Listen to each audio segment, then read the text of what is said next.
Sahabat Al-Ma'tuk, mari berdonasi untuk keperluan serta kegiatan media Al-Ma'tuk agar kami dapat selalu menyajikan tayangan-tayangan yang bermanfaat bagi umat muslim. Caranya mudah, silakan klik link yang ada di kolom deskripsi atau scan barcode donasi yang berada tepat di layar Anda.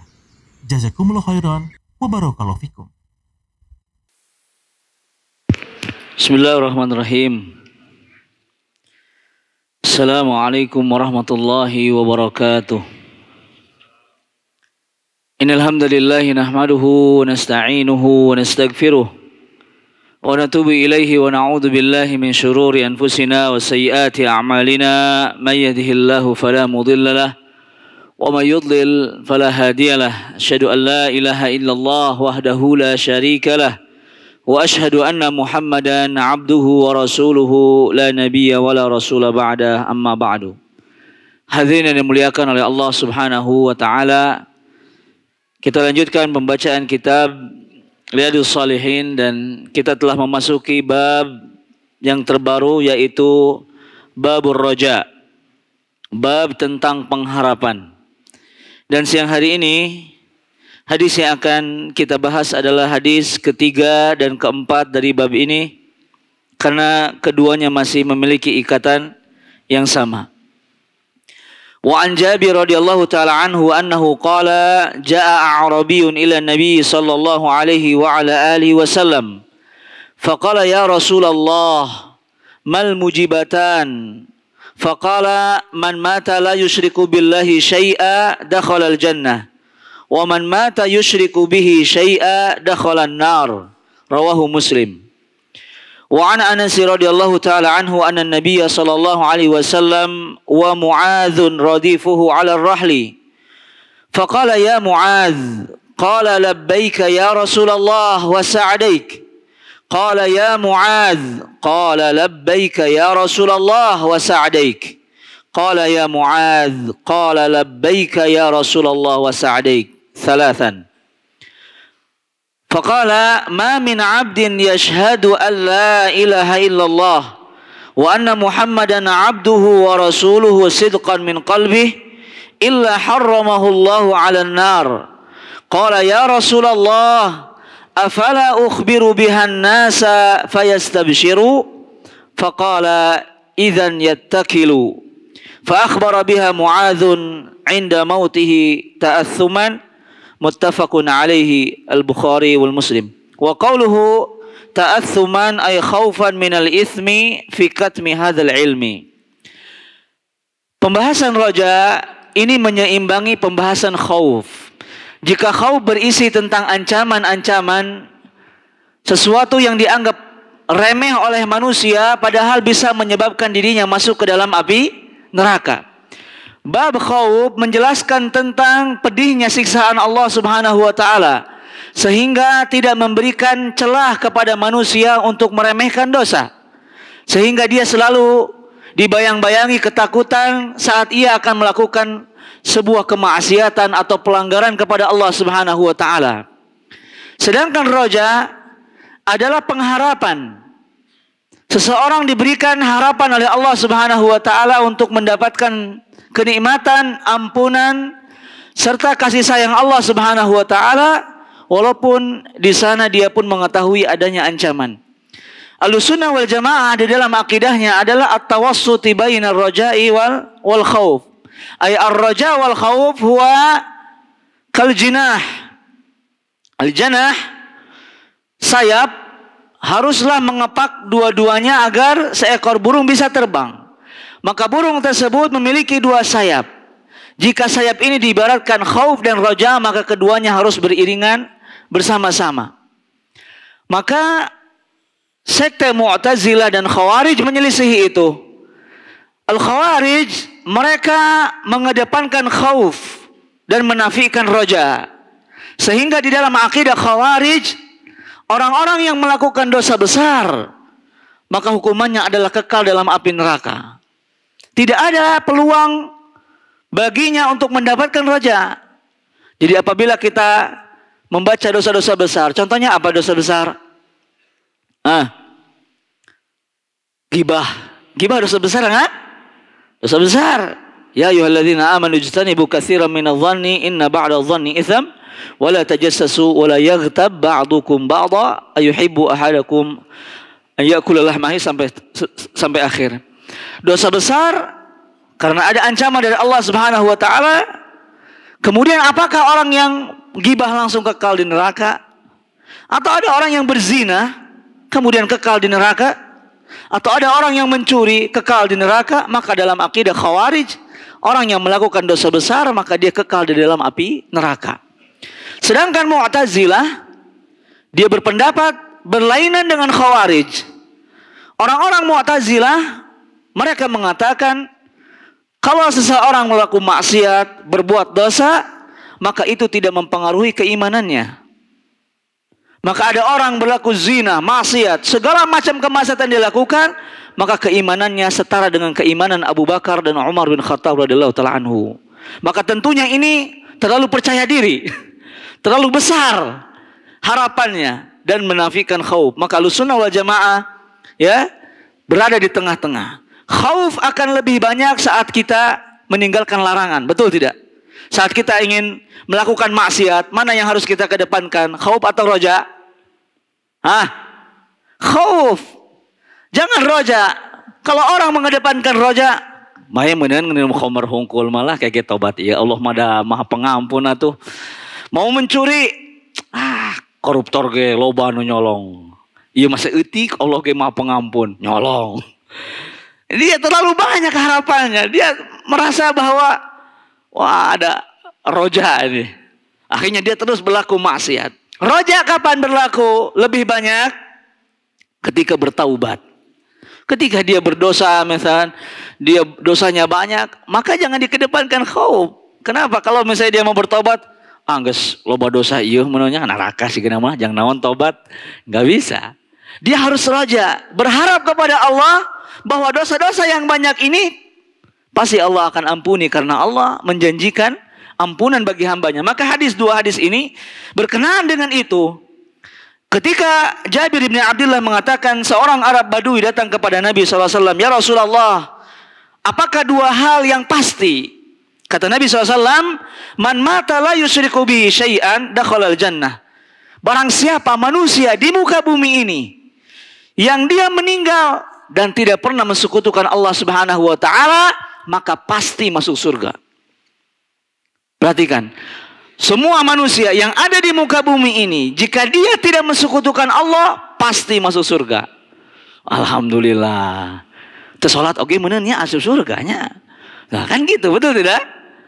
Maka di sini sesuatu yang pasti akan terjadi. Yang kedua adalah waman mata yusyriku bi syai'an dakhalan nar. Kebalikannya bagi manusia yang mensekutukan Allah, kemudian dia mati, maka dia masuk ke dalam api neraka. Hal ini pun juga sama disabdakan oleh Nabi SAW kepada Mu'adz. Ketika Mu'adz bin Jabal radhiyallahu ta'ala anhu berada di atas tunggangan bersama Nabi. Ini Masya Allah. Dalam ilmu pendidikan, di antara cara menasehati anak itu adalah di atas kendaraan.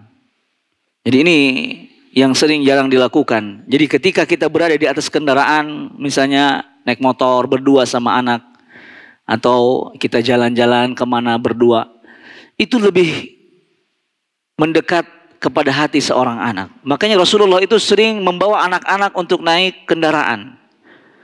Bayangkan ada anak yang dibonceng oleh Rasulullah, kemudian dilihat oleh anak-anak yang lainnya. Bagaimana perasaannya? Oh iya, boncengan sama Nabi, bisa memeluk Nabi, bisa dinasihati Nabi. Betul tidak?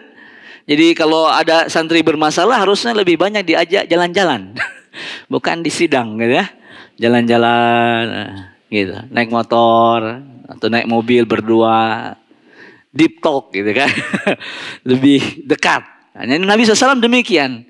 Selalu membawa para sahabat di atas kendaraannya, kemudian menasehati. Di atas kendaraan tersebut Nabi mengatakan, ya Mu'adz.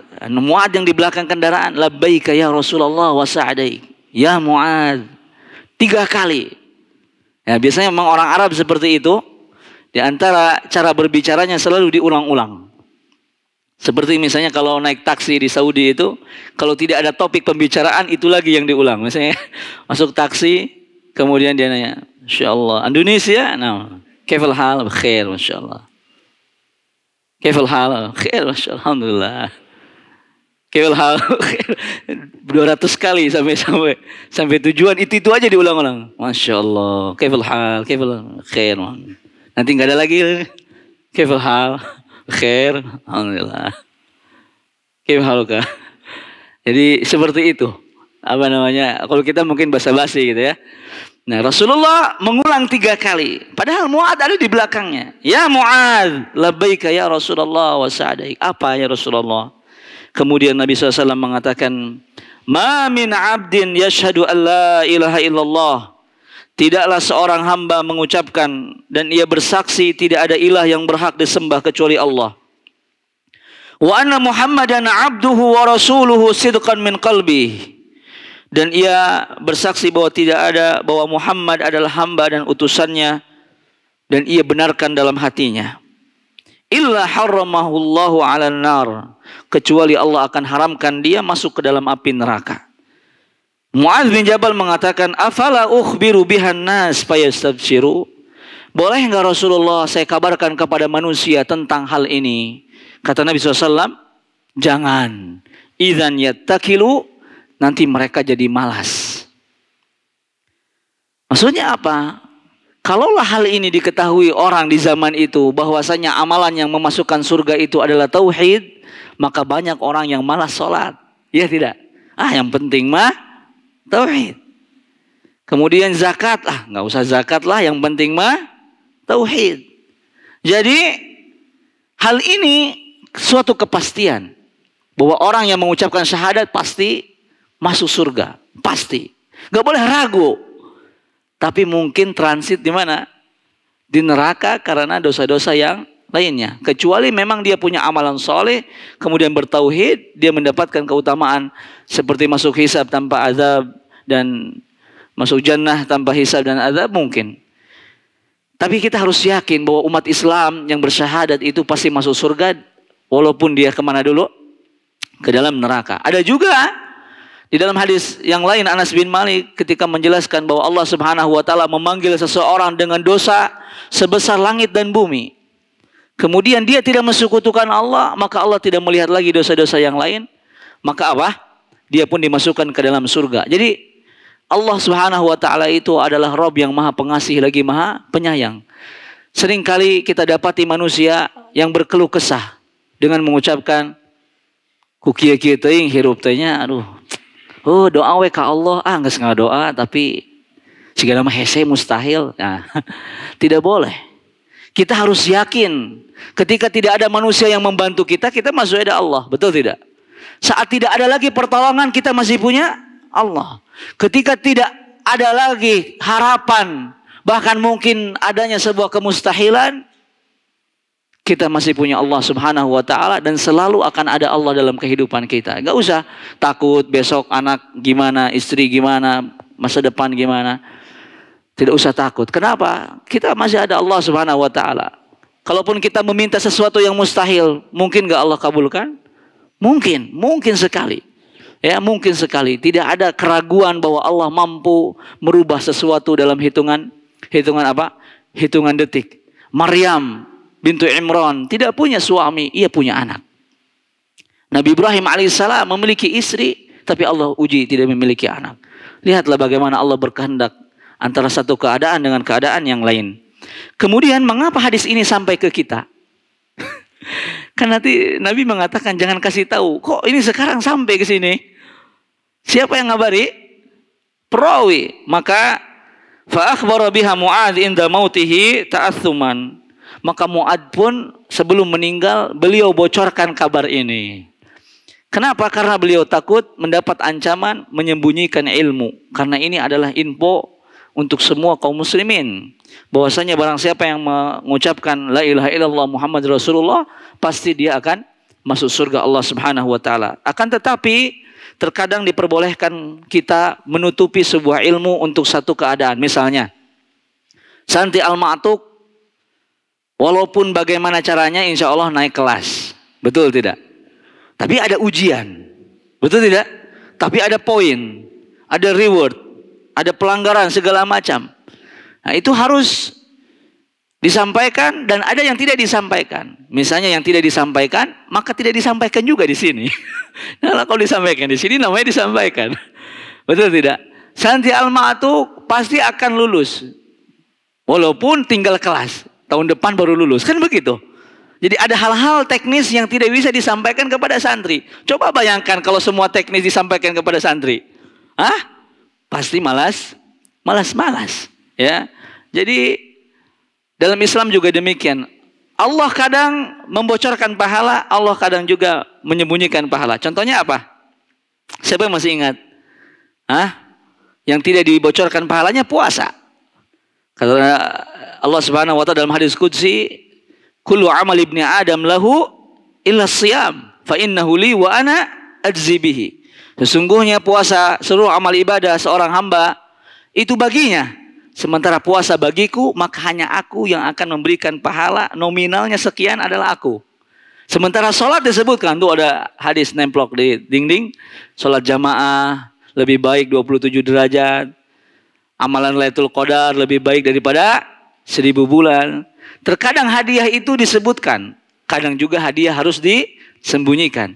Itu adalah kebijaksanaan Allah Subhanahu wa ta'ala. Maka di dalam kegelisahan kita, teman-teman yang hijrah-hijrah, yang penuh dengan huru-hara di zaman dahulu, di zaman kegelapan, selama masih ada tauhid, insya Allah masih terbuka lapang ampunan Allah Subhanahu wa ta'ala, dan yakinlah bahwa kita semua pasti akan masuk surga Allah Subhanahu wa ta'ala selama kita bertauhid kepadanya dan menjauhi kesyirikan. Allah ta'ala alam. Demikian dapat disampaikan. Subhanakallahumma bihamdika asyhadu an la ilaha illa anta astaghfiruka wa atubu ilaik. Assalamualaikum warahmatullahi wabarakatuh. Al-Ma'atuk, mari berdonasi untuk keperluan serta kegiatan media Al-Ma'atuk agar kami dapat selalu menyajikan tayangan-tayangan yang bermanfaat bagi umat muslim. Caranya mudah. Silakan klik link yang ada di kolom deskripsi atau scan barcode donasi yang berada tepat di layar Anda. Jazakumullah khairan wa barakallahu fikum.